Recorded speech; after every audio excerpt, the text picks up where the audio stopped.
Mia and Ethan grew up together. Both of us were adorably chubby since childhood. From our very first school days, we were rarely welcomed. Other kids would sneer, make fun of us, then turn their backs, leaving us two to huddle together, forming a lonely pair of friends. Whenever someone joked, "Why don't you two just get married already?" I'd hang my head, hiding my blushing face. Ethan, though, would just smile gently, as if it was no big deal.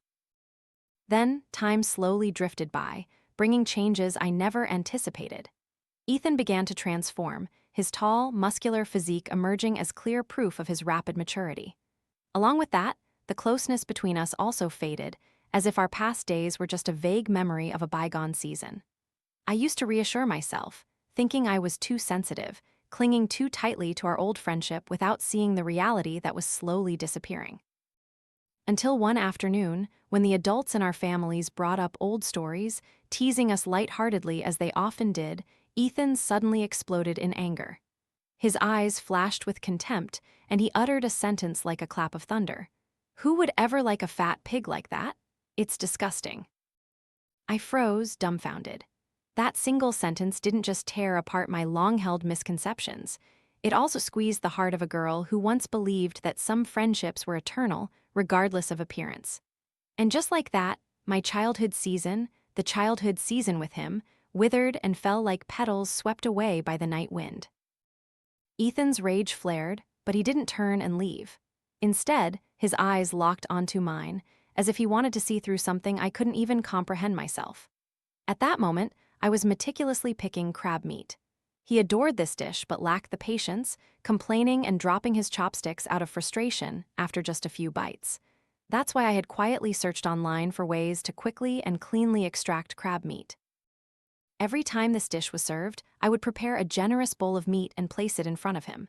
He only needed to pick up his chopsticks without having to lift a finger. Yet now, my hands froze midway, and I looked up at him, utterly bewildered. I couldn't understand why he was so furious. Just minutes before, everything had been peaceful, like any other family reunion dinner. Our two families gathered around the table, laughter and chatter filling the room. Everything changed only when his mother saw me picking crab meat. She smiled gently and said, "Mia is so capable and industrious. If Ethan marries her someday, he'll truly be blessed." In that instant, no one could have predicted Ethan's fierce reaction. He suddenly stood up, his voice hissing through clenched teeth. "Who would ever like a pig? Just hearing it makes me sick to my stomach." The air at the dinner table froze. The first to leap up was Ethan's father. With a stern face, he didn't hesitate, striking his son's head with a painful smack and saying, "What nonsense are you spouting? Apologize right now." His mother also stood, nodding in agreement, softly urging, "Ethan, that's enough, apologize to Mia." But he didn't back down. His eyes defiant, his words grew increasingly venomous. "Am I wrong? Everyone, look how fat she is." A double chin, tiny eyes, and a belly full of fat. If she fell into water, she'd probably float like a buoy. "Enough," my father's fist slammed the table like thunder. He couldn't hold back anymore. Pointing directly at the door, his voice was icy. "Get out of here immediately." Ethan didn't say another word. He puffed out his chest, raised his head, and turned to leave without a hint of hesitation. His parents hurriedly bowed an apology, then scrambled after him. The dinner table, bustling with laughter just moments ago, was now filled with a suffocating heaviness. My mother wrapped her arms around me, her voice full of love, gently comforting me. "Mia, don't mind what he said. My daughter is the most beautiful girl in the world." I softly tilted my head, looking at my mother, trying to force a smile, but he wasn't wrong, was he? The smile hadn't even blossomed before it turned into tears streaming down my cheeks. My mother squeezed my hand, her eyes filled with pain, and whispered, "How did Ethan change so much? He wasn't like this before." Yes, those old days were long gone. Ethan and I grew up together, childhood sweethearts. Since we were both spoiled by our grandparents, we were plump from a young age, our chubby figures looking both adorable and comical. In elementary school, if anyone asked who the fattest kids in class were, the answer was always Mia and Ethan. Children naturally loved beauty, and beauty back then was simply being thin and slender. They weren't afraid to say hurtful things, and few wanted to play with the two of us. But we weren't sad. If no one played with us, we played with each other. We shared every bag of chips, every piece of candy, told each other what delicious things we ate for dinner last night, and eagerly guessed what new delights awaited us tonight. Time built an inseparable friendship.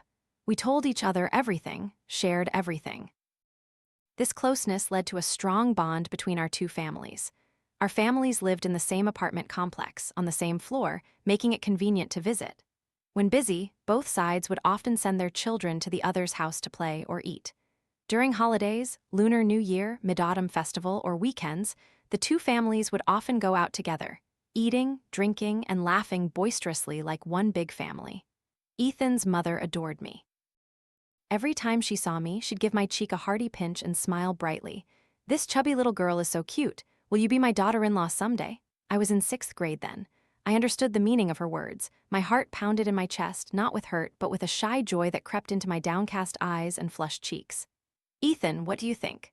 That question once echoed during our meals. Each time, Ethan would flash a radiant smile, like the morning sun, and nod eagerly. "Of course. That way, I'll get to eat Auntie's Coca-Cola chicken wings forever." Laughter erupted like New Year's fireworks, spreading throughout the cozy room. I secretly glanced at Ethan, just catching his gaze directed at me. Our eyes met in midair, then melted into a sparkling smile, like two children who had just hidden a sweet secret. Back then, I naively thought that with sincere affection, no trivial matter in life could ever hinder our youth. But I forgot one crucial thing: time is never gentle with anyone. The first one to change was Ethan. During the summer break after the entrance exams, because my grandmother was ill, I went back to our hometown with my parents. It wasn't until the eve of school enrollment that I returned to the city. The moment I saw him again, I barely recognized him. Ethan was taller than before, his physique toned, biceps clearly visible through his tank top. His once chubby face was now angular, carrying a maturity beyond his years. My jaw dropped. "You dared to secretly lose weight? Didn't we promise to eat together forever and be the legendary chubby best friends? How could you betray our pact?" He waved his hand, grimacing. "What nonsense are you talking about? During the summer break, Mom made me work as a kitchen assistant at a barbecue restaurant. I was swamped, barely ate, so it would be weird if I didn't lose weight." After saying that, Ethan looked me up and down, frowning slightly. "And what did you eat back in your hometown that made you even chubbier than before you left?" I forced a smile, scratching my head.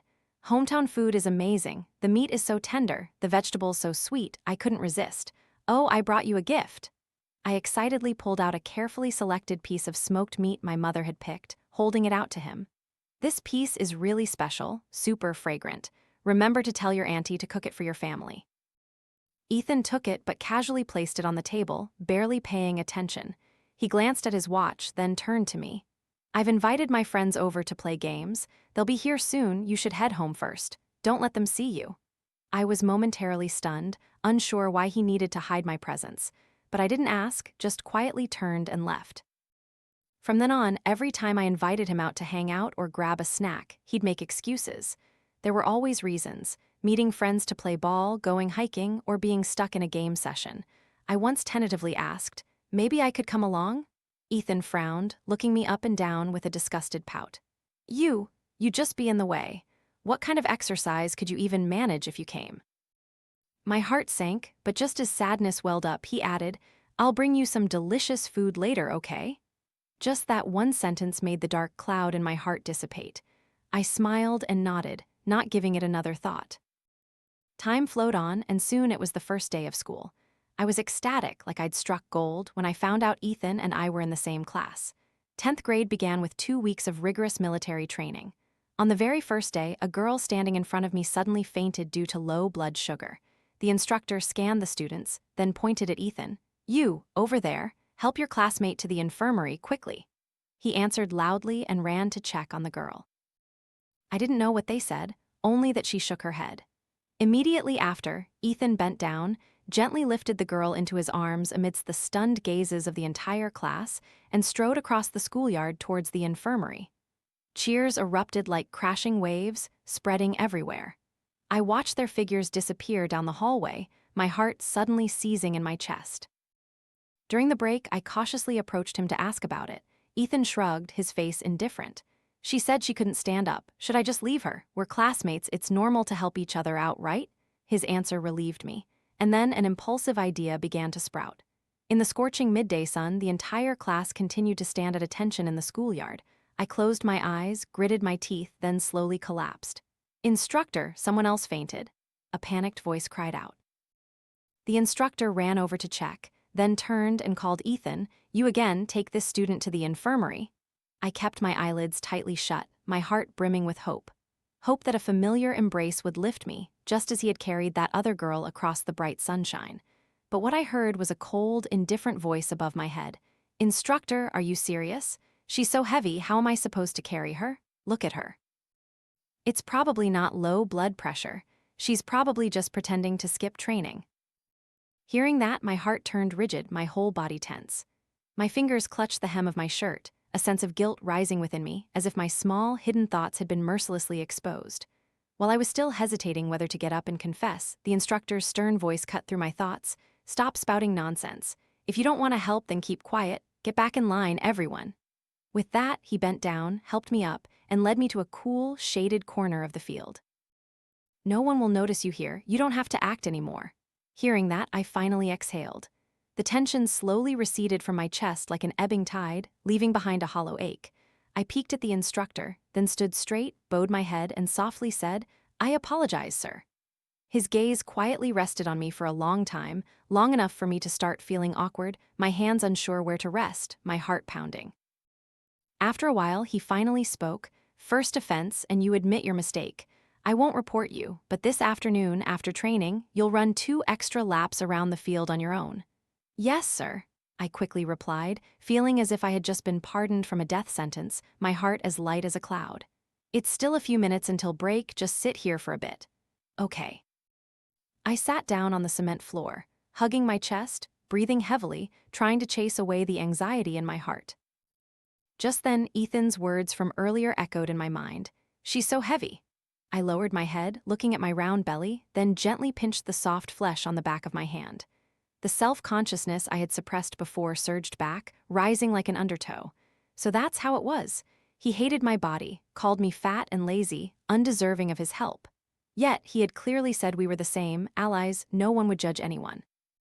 "Mia," a familiar voice interrupted my thoughts.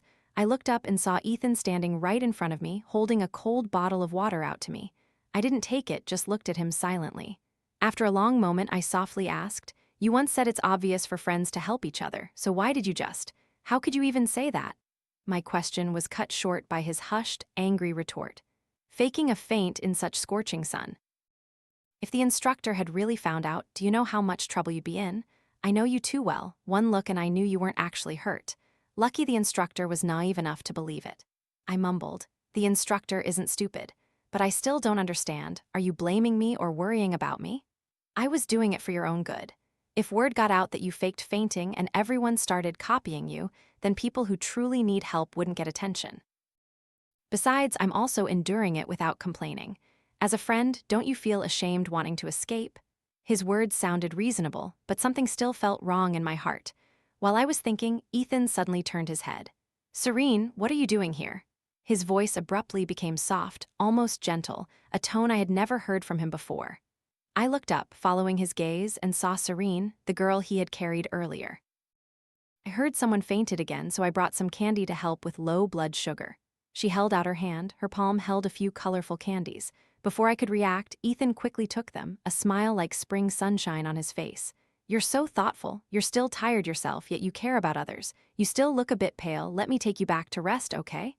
"It's fine, I can go by myself." Serene smiled softly, gently declining. "You stay and take care of Mia." With that, she turned and walked away. "Wait." Ethan seemed to want to say something, but before the words could escape, she was gone, leaving only his lingering, regretful gaze in the empty space. A moment later, he turned to look at me, his eyes no longer gentle as before, but filled with disappointment and resentment. "Look at yourself, then look at her. Don't you feel the difference?" I hung my head, speechless, waves of shame crashing over me. "It's because of you that she misunderstood me." A gentle breeze blew past, carrying that unspoken accusation into the void. I looked up, my eyes somewhat confused, as if searching for a logical explanation from the world around me. Yet all I received was a disgusted, scowling look. "Stop eating candy?" Ethan glared at the candy in my hand, his grip tightening as if he wanted to snatch it away. "You're already so fat. Eating more will just make you even rounder, won't it?" Fat. This was the second time today he had repeated that word to me. I didn't know if it was accidental or deliberate. I truly couldn't guess anymore. Dismissed, the instructor's shout rang out like a final whistle. Students uniformly left the field, scattering into small groups. I ambled towards the running track, letting the afternoon breeze carry me along. Though dusk had fallen, the stifling heat of summer lingered as if unwilling to depart. I hadn't run even 200 meters before I felt like I was being roasted alive in a giant oven. I wished there was a lake right in front of me so I could plunge in and thrash around like a fish in water. While I was lost in thought, a familiar voice echoed behind me. I turned to look and saw two figures approaching, Ethan and Serene. "Mia, is that really you?" Serene's eyes widened in surprise, her gaze slightly worried. "Everyone's already left. Why are you still running? And weren't you just unconscious? You should be resting." Before I could say anything, Ethan cut in with a mocking tone. "She probably realized she's too fat and decided to exercise to lose weight. Besides, she was just pretending to faint earlier. Look at that body. Who would believe she's weak?" "Ethan." I choked, an indescribable anger surging within me, but Serene was also standing there. All I could do was clench my fists. Yes, I faked it, but that doesn't mean he has the right to make a mockery of me in front of others. Even if he is my best friend, he has no right to mock me like that. I dared not look directly at Serene, afraid of seeing disgust or, worse, pity in her eyes. Biting back my anger, I was about to walk away. But her gentle, spring-like voice rang out. "Who says only thin people are allowed to be tired? Anyone can feel unwell for no reason at all." I was startled, my gaze lingering on her face. There was no disdain, just a gentle smile, like the clouds in a March sky. "Health is the most precious thing, everything else is trivial." She turned to Ethan, nodding slightly. "Thank you for helping me earlier, Ethan. I'll go ahead now, don't want to disturb you too." With that, she waved, turned, and walked away, her figure blending into the fading afternoon light. Ethan watched her for a long moment, then abruptly glared at me. "This is all your fault." Before I could understand, he spun around and rushed after Serene. I stood there, dumbfounded. "My fault? What did I do? I didn't do anything. This lunatic." I fumed, turning my head away, ignoring them as they continued to run. But strangely, this time, there was no longer the heavy feeling I had before. Each step felt light, and though my heart still pounded, my spirit was lighter than ever. The 2 weeks of military training finally passed, and I was able to return home. As soon as I opened the door, the enticing smell of food wafted out. A table laden with all my favorite dishes was waiting. My mother waved, her eyes bright. "Quickly, change your clothes and wash your hands. The Ethans are coming over soon." "Yes, Mom." When I came out of my room, Ethan's family had already arrived. As soon as I saw him, I offered a greeting smile, but he only gave me a cold glance before burying his head back in his phone. I moved closer, curious about what he was doing, but he immediately locked his screen, his eyes full of caution. "Who said you could snoop?" "I wasn't." I was startled and tried to explain, but he didn't bother to listen, merely stood up quietly and moved seats. The feeling of being coldly pushed away weighed heavily on my heart. We used to be so close we could walk into each other's rooms without knocking. Now, even a glance was difficult. Though I didn't know the reason, I understood that I must have done something wrong. So, during the meal, I quietly picked crab meat and put it in his bowl as a way to make amends. To my surprise, he just threw back a sarcastic remark. I had made the decision. I had to lose weight. Before, whenever people mocked me, I would comfort myself, thinking it was fine. At least I had a true friend, someone who understood me best, who always stood by me. But it turned out that very person was the one who delivered a fatal stab to my back. Every time that memory resurfaced his contemptuous gaze, his chillingly cruel words, I would despise my body to the extreme. Never had the layer of fat around me felt so repulsive. When my parents found out I was starting a diet, they were the first to object. "You're perfectly healthy, why do you need to lose weight? You're beautiful just the way you are. We've taken care of you for years, wishing for you to be fair-skinned, plump, and healthy. We never wanted you to torment yourself like this." "Ignore that, Ethan, he's just spouting nonsense. Why take it to heart?" At the mention of his name, my mother trembled with anger. Before, I made him so many Coca-Cola chicken wings, and now I see it was all a waste, like throwing food to a dog. Not only did they adamantly object, but my parents also turned into 2 strict guards at every meal. If I even thought about eating a little less, I'd be immediately caught. Sneaking around was impossible. Strictly supervised at home, my only option was to seize opportunities at school. Every lunchtime, instead of eating with friends, I would quietly go to the school field to run. But it wasn't long before I felt dizzy, my whole body trapped in a cramped cage, drenched in sweat, my head spinning, and my stomach churning with nausea. I had to call for help, and the only person I thought of was Ethan. Ethan, I don't feel well, can you? Mia, are you pulling that old trick again? Don't you get tired of faking illnesses? It's so annoying. His words were sharp as a knife, followed by the prolonged, indifferent beeping of a disconnected call, severing the last fragile thread of hope I held onto. In the moment before I fainted, I vaguely saw someone rushing towards me, but I couldn't see clearly anymore. Everything before my eyes was just the blurred white of the summer sun and the faint pounding of my heart in my chest. When I opened my eyes, I was in the school infirmary. "You're awake?" A gentle voice echoed beside me. I turned my head, it was Serene. Her face radiated genuine concern, her voice softly asking, "How are you feeling? Is anything wrong?" I gently shook my head. "The doctor said you have heat stroke. You just need to rest for a bit and you'll be fine, but don't go out onto the field at lunchtime anymore, okay?" I was suspicious. "How did you know I was there?" Serene smiled, her eyes gleaming with a rare warmth. "I happened to be walking by and saw you lying on the ground, so I quickly called for help to get you in here." She winked playfully. "Fainting? I've been through it before, so I'm quite used to handling it." I couldn't help but laugh. I thanked her sincerely. "Thank you. If it weren't for you, I'd probably still be lying out in the sun." No need to be so formal. As friends, helping each other is only natural. A simple sentence, yet it shook me to my core. Both were friends, yet why could someone I had only just met rush to help me, while the person I considered closest could so easily turn their back? Perhaps friendship can't be measured by time. Serene tilted her head, her voice full of curiosity. "In the middle of the scorching midday sun, why were you out on the field?" I hesitated. My pride made me reluctant to tell the truth, but thinking of how she had saved me, I couldn't bring myself to lie. "Actually, it's because I want to lose weight." "Lose weight?" Her eyes widened. "So you skipped lunch to go running?" I nodded, softly saying, "There's no other way, I'm too fat. If I can't be beautiful, at least I shouldn't be looked down upon." Hearing that, she suddenly frowned, her voice firm. "You're wrong to think that." Her voice resonated like a wake-up call, pulling me out of the deep-seated self-pity in my heart. I looked at her, bewildered and awkward. Serene looked at me, her eyes sparkling brightly. "Do you know how much I used to envy you?" Serene sighed softly, slowly extending her hand towards me. Her arm was so slender that even a gentle breeze seemed capable of making it sway. Her skin, white as porcelain, revealed every blue vein, as if a mere touch would make her disappear. From a young age, I've been frail.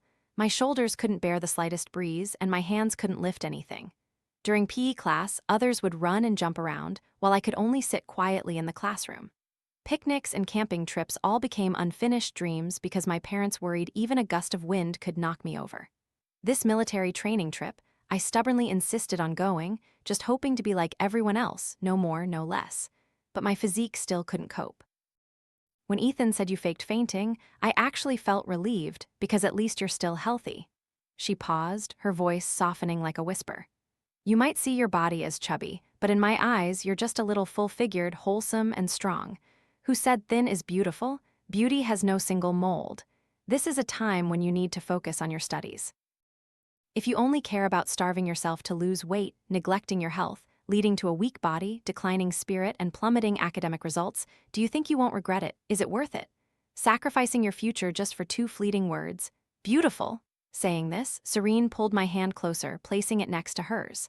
Her fingers were slender as flower petals, while my hand was noticeably larger. "Try to clench my hand." I obediently complied. She smiled faintly, a hint of bitterness in her eyes. "You don't even need to use much strength, and I can barely pull my hand away. Sometimes, what you despise about yourself is what others yearn for their whole lives and can never attain. To love others, you must first learn to love yourself." I looked deep into her eyes, where they sparkled like starlight, warm yet firm. I gently nodded, slowly and respectfully, as if I had just received a profound truth. The next day, Serene gave me a diet plan she had personally prepared. "I know what I said might not have fully sunk in yet, but if you're still determined to lose weight, then do it slowly, don't rush." My parents, worried about my health, once specially invited a nutritionist to design my meal plans. "I asked that person to help create this menu for you. I hope it will be useful." I trembled as I took the paper, my heart both moved and incredibly light. For a moment, all words of gratitude turned into silence. Just then, Ethan appeared out of nowhere, his eyes filled with scorn. Having overheard the conversation between Serene and me, he smirked. Mia, you, trying to lose weight? You should worry about shutting your mouth first. Talk about beauty or ugliness when you can give up milk tea and snacks. I suppressed my anger, clenching my fists. That day I fainted on the field, I called you for help, and you hung up.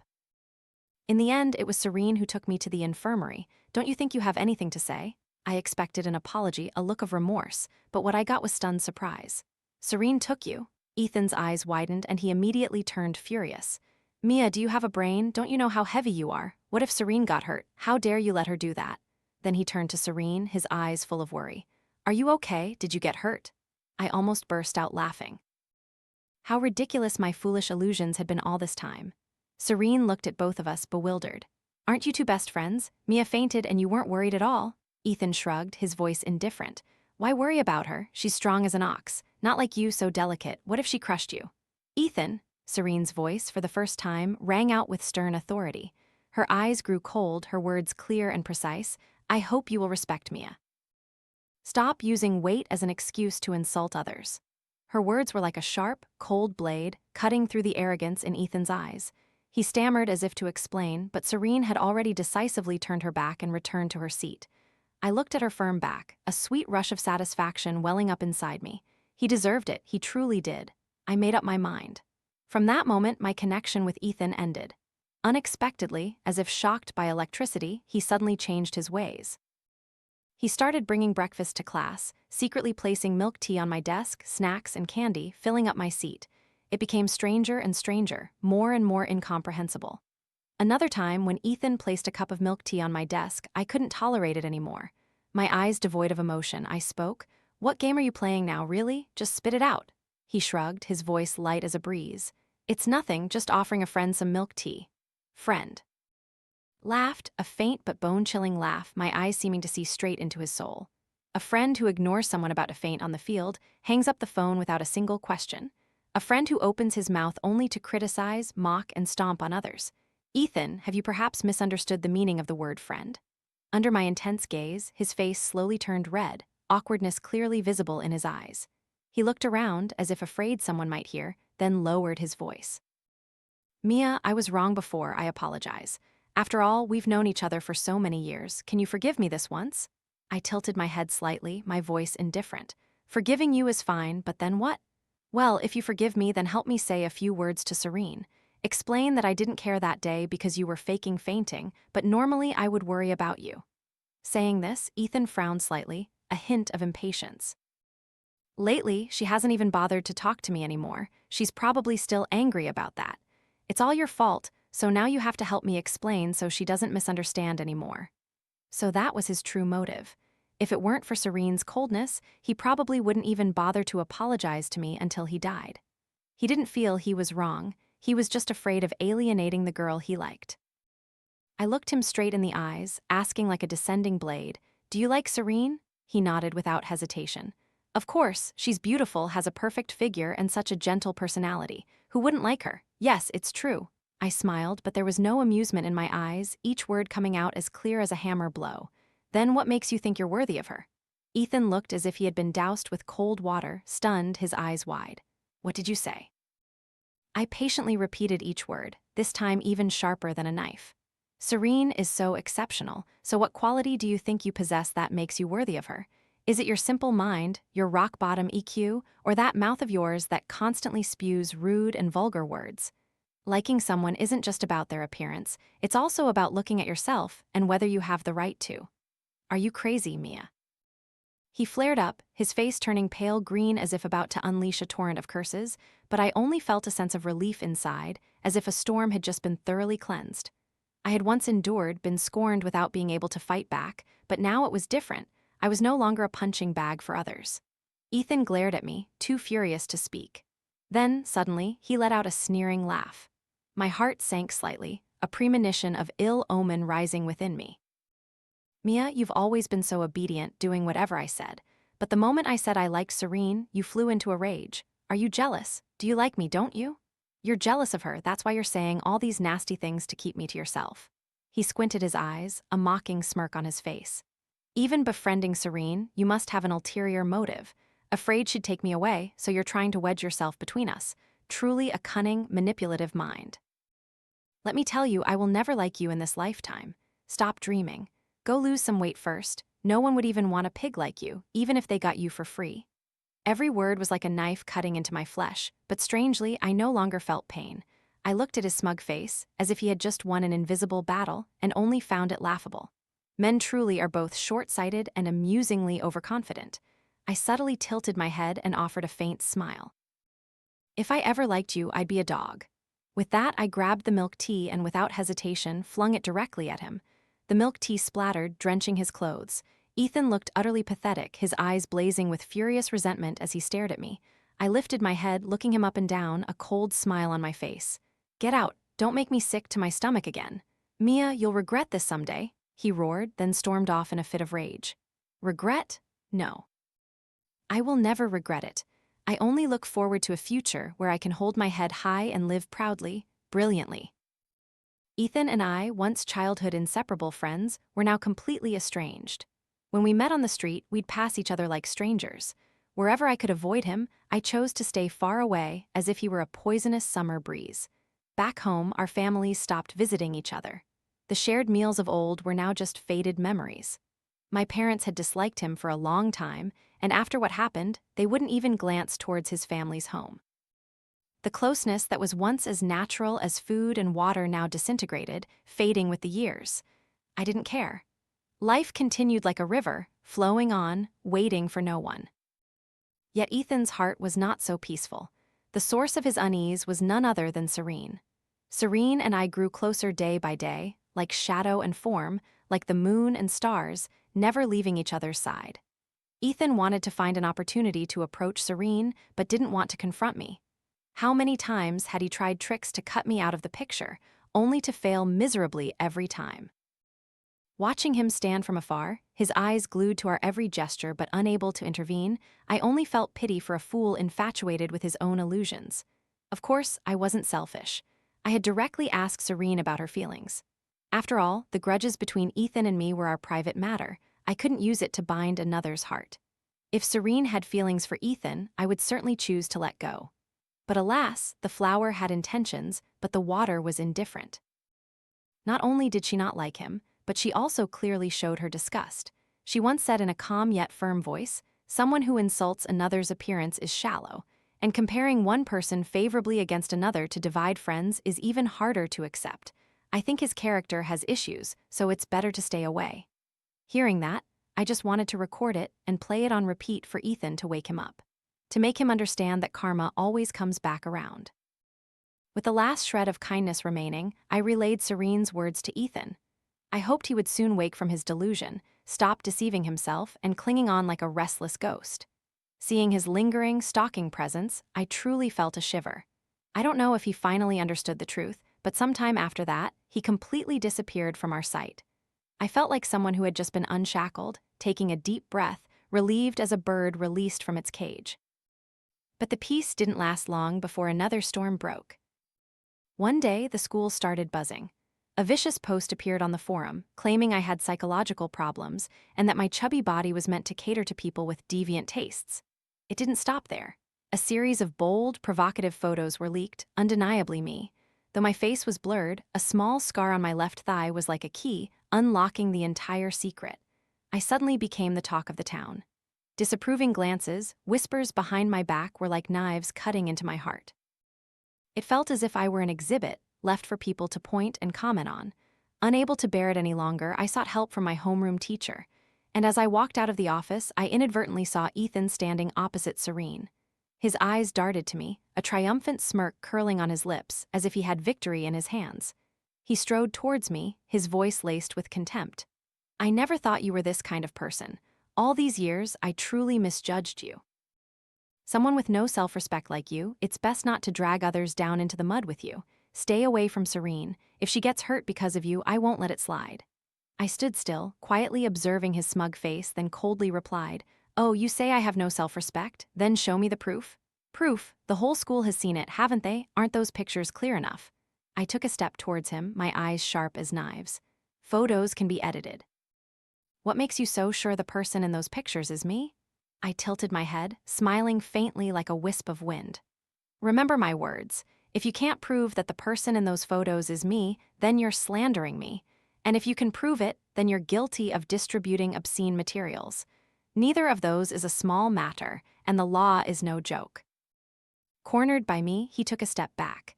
The triumphant smile on his face quickly vanished, replaced by obvious awkwardness. His brow subtly furrowed, and his voice trembled with worry. Why are you telling me all this? I'm not the one who. I just happened to mention it. I shrugged, deliberately feigning indifference. But if I were the one, I would have deleted all the photos and posts a long time ago. The internet is very sharp now. Finding the person behind it isn't hard, and once exposed, it's incredibly embarrassing. I've already asked the teachers for help with the investigation, hoping to get results before that person can erase all traces. As soon as I finished speaking, I let out a soft sigh, a hint of melancholy in my eyes. Ethan frowned, pondering something unclear, then abruptly turned and walked away. The moment he disappeared from sight, Serene immediately stepped closer, whispering, "You suspect." "No need to suspect anymore," I replied firmly. "It was him." Seeing my resolute assertion, Serene looked surprised. "You found proof already?" I shook my head slightly. "Not yet, but that reaction couldn't be faked. More importantly, almost no one knows about the scar on my leg. Only he who grew up beside me, who bathed with me when we were little, knows exactly where that scar is and what it looks like. If that photo hadn't clearly shown the scar, I couldn't have been so certain. This time, he revealed his fatal oversight. Ethan thought that by simply deleting everything, it would be as if nothing had ever happened. Too bad he was too naive. There's one thing I haven't told him yet. I've already reported it to the police. Right before I went to the teacher, my parents and I had already gone to the police station to file a report. Asking the teachers for help was merely to make him uneasy. The cyber police tracked down the remaining traces and soon identified the culprit. The day he was arrested, Ethan was at home, secretly going online to find new ways to continue slandering me. Before I could even think of my next plan, he was taken away. With ample evidence and the fact that he was already 16, after an emergency meeting, the school board decided to expel Ethan. Before leaving school, he was forced to stand before all the teachers and students, publicly apologizing and affirming my complete innocence. His parents later came to our house multiple times, begging for forgiveness, but my parents never let them cross the threshold. Last time, it could be called childish impulsiveness, but this time, it was intentional harm. That's malicious nature, no longer a joke. Such a person, stepping into our house would only bring bad luck. Fearing my mother's anger might affect her health, I could only gently comfort her, trying to calm her down. The next time I saw Ethan was on my own wedding day. I had been accepted into my dream university, graduated smoothly, found a job I loved, and met the man I loved. We had set the wedding date and sent invitations to family and friends everywhere. On the wedding day, after the ceremony, I returned to my room to change into my reception dress. As I opened the door, I saw someone waiting there. Our eyes met, and I froze for a second, surprised. It had been years since I'd seen Ethan. He had changed quite a bit. His skin was darker, his body visibly fatter, his hair thinning, and his face looked sunken and weary. Seeing me, he awkwardly smiled, his hands subtly twisting, his eyes lacking confidence. "Mia, I never thought you'd get married so quickly, it's so sudden. As soon as I heard, I came right away to congratulate you." His gaze swept over me, carrying a mix of admiration and regret. "From afar, I couldn't see clearly, but up close, I see you've become so beautiful, more charming than ever." "Oh, really?" I coolly curled my lip. "You once said I looked like a pig, disgusting to look at. Actually, I haven't lost any weight, nor have I changed much. Make sure you don't mistake me for someone else." No, I was young then, I didn't know how to appreciate you." Ethan frantically waved his hands, his eyes still clinging to me. "I saw your husband. He seems to have some features like me. Do you still have feelings for me, that's why?" I decisively cut him off, my tone anything but polite. Suppressing the urge to vomit, I spoke calmly yet icily. "My husband is a wonderful man, admirable inside and out.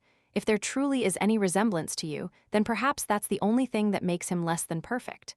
Hearing my words, Ethan's face immediately turned ugly. He mouthed something, seemingly trying to find an excuse, but couldn't utter a single word. I raised my hand, a decisive gesture as if cutting off all pretense. "Enough! Please don't tell me you've just realized you actually like me. Just imagining it gives me goosebumps, it's nauseating. Looking around, I spotted my cousins and a few close friends near the reception area. Not missing the opportunity, I called out loudly, "Hey everyone, come here for a second. This guy once slandered me with all sorts of rumors in high school, and now he has the nerve to show up and harass me. I don't even know how he got in. Please, escort him out of here." My cousins, known for hating evil as if it were a family feud, didn't need to ask another question. They aggressively rolled up their sleeves and advanced as if ready to dispose of trash. One of them stuffed a wad of tissues into Ethan's mouth to cut off any useless explanations. Then, the whole group worked together to carry him away like a sack of cement. Right after the source of pollution was removed from the scene, Serene leisurely approached, her eyes full of curiosity. "What happened? I heard a commotion from afar. Is everything all right?" "Nothing serious," I said with a faint smile, my voice casual as if I had just shooed away a fly. "Just a stray dog wandered in. My cousins just happened to throw it out." "What, a dog? How did it get in?" Serene asked, bewildered but didn't seem too worried.